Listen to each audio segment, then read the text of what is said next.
Sir, यहाँ पे आंदोलन हुआ है, उसके बारे में आप क्या कहना चाहोगे? आप कब से आए हो यहाँ पे और आपका जो मुद्दा है वो क्या है? 3 दिवसापासून आम्ही आलो तिथं। हाँ, 3 दिन हो गए हमको यहाँ पे आए और हमारा जो मुद्दा है ओबीसी में हमको आरक्षण चाहिए। अच्छा, और कितने लोग हैं आपके साथ इसमें? बहुत लोग हैं, 1 2 3 4 करोड़ लोग हैं यहाँ पे। अगर सरकार आपकी मांगे फिर भी पूरा नहीं करेंगे तो आपका अगला कदम क्या होगा? अगला और उपोषण कर देंगे और आंदोलन कर देंगे।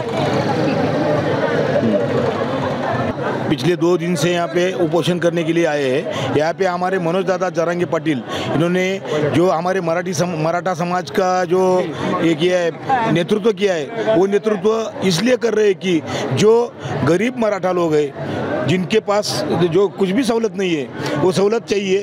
अगर कुणबी मराठा प्रमाण पत्र सब मराठों को मिलता है तो हमारे बच्चे चैन से, यानी कि बोले तो उनकी ज़िंदगी से अच्छी बन सकती है, स्कूल में उनको एडमिशन की दिक्कत नहीं हो सकती, फीस में भी दिक्कत नहीं हो सकती। इसलिए हमारे मनोज दादा जरांगे पाटिल उपोषण को बैठे।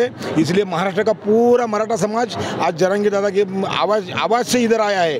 अगर जरांगे दादा अगर बोलेंगे यही रुकने का है, जब तक आरक्षण नहीं लेंगे हम यहाँ से जाने का नहीं, तभी हम नहीं जाने वाले। जब जरांगे दादा हमको बोलेंगे हमको आरक्षण मिल गया है, जो तिलक रहता है, जो तिलक हमको लगा, हमारे महाराष्ट्र के मराठों को लगाएंगे, तभी यहाँ से हम मुंबई छोड़ के हमारे गांव को जाएंगे। कब से ये परेशानी आप झेल रहे हो? परेशान बहुत दिनों से, बहुत वर्षों से परेशानी है ये। अभी तक जो हुआ है मराठा लोगों के साथ जो हुआ है, जो ओबीसी मतलब जो जिसको नहीं चाहिए, ब्राह्मण लोगों को भी ओबीसी में यहाँ के चीफ मिनिस्टर ये किया है। यहाँ का चीफ मिनिस्टर जो है, चीफ मिनिस्टर मराठा समाज को ठीक से ध्यान नहीं देते। उनको जो है चुनाव के टाइम जो आश्वासन देते हैं, वो आश्वासन खाली चुनाव के टाइम देते हैं, बाद में उनको कुछ भी याद नहीं रहता है। इसलिए हमारा मराठा समाज भटकते फिर रहा है। इसलिए हम मनोज दादा जरांगे दादा के पास यहाँ पे मुंबई में आए हैं। सर, तुमचं नाव आंदोलनाचा दुसरा दिवस आहे, मुख्यमंत्री अजून आलेले नाही, काय सांगायचं? मी हिंगोलीवरून आलोय। मी नवलगाव गावचा सरपंच आहे। माझ्यासोबत 50 जण माझे सर्व मावळे सोबत आहेत आणि आजचा मनोज दादा जरांगे पाटील यांचा दुसरा दिवस उपोषणाचा।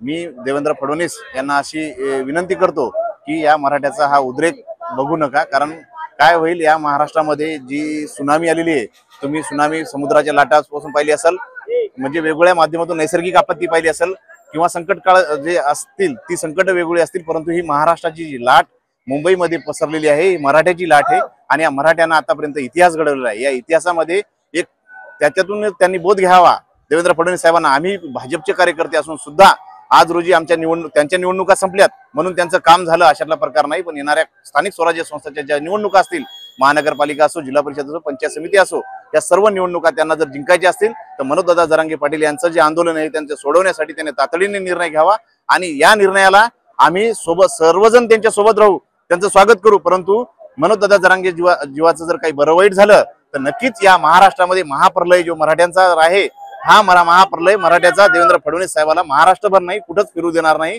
आणि त्यांच्या खुर्ची खाली केल्याशिवाय राहणार नाही। ओबीसी बांधवांना आमची विनंती आहे की आम्ही कुठल्याही कोणाच्या ताटातलं घेणार नाही। आम्ही दिलेला हक्क नाही छत्रपती शिवाजी महाराजांना, ज्यांना 18 पगड जातीचं जे साम्राज्य निर्माण केलं, स्वराज्य निर्माण केलं, त्यातून त्यांना जे कमी होतं त्यांना त्यावेळेला दिलेलं आहे। त्यामुळं ते आज मोठा भाऊ म्हणून आम्ही त्यावेळेला त्यांनी दिलेलं होतं, परंतु त्यांना आज ज्या वेळेला आमच्यावर जी वेळ आली ही आंदोलन करण्याची, आमच्या सर्वसामान्य माणसाची जी वेळ आली, 5 एकरावरचा शेतकरी 1 एकरावर गेला, त्यामुळे ही कुणबी मराठा म्हणून आमची जी नोंदवली गेली आणि त्या गॅजेट, हैदराबाद गॅजेट असेल, संस्थानाचं सातारा गॅजेट असेल, ह्या सर्व काही गॅजेटच्या माध्यमातून आमच्या ह्या नोंदी सापडलेल्या आहेत आणि त्यातून, परंतु हा समाज कल्याण डिपार्टमेंट असं आहे की त्यामध्ये आमच्या वंशावळी जुळवण्यासाठी, त्यांना मॅनेज करण्यासाठी ते 50-50 1-1 लाख रुपये मागतायत आणि कुणबी प्रमाणपत्र आमचे निघलेले आहेत, परंतु आमच्या कुणबी प्रमाणपत्राला व्हॅलिडिटी जी महत्वाची आहे, जी जात पडताळणी अधिकारी हे टाळाटाळ करतात। आमची विनंती आहे देवेंद्र फडणवीस साहेबाला की ज्या व्हॅलिडिटी निघल्या असतील आणि सगळे सोयीची अंमलबजावणी करावी अशी मनोज दादा जरांगे पाटील यांची मागणी आहे। ती मागणी तातडीने पूर्ण केली तर नक्कीच आम्ही त्यांना डोक्यावर घेतल्याशिवाय राहणार नाही। नसता मराठा समाज हा भुईसपाट केल्याशिवाय किंवा समाजात ज्या मंत्री असो, मुख्यमंत्री असो, आमदार असो, खासदार असो, जिल्हा परिषद सदस्य असो, सरपंच असो, त्याला पायदळी तुडवल्याशिवाय राहणार नाही, हे मात्र नक्की।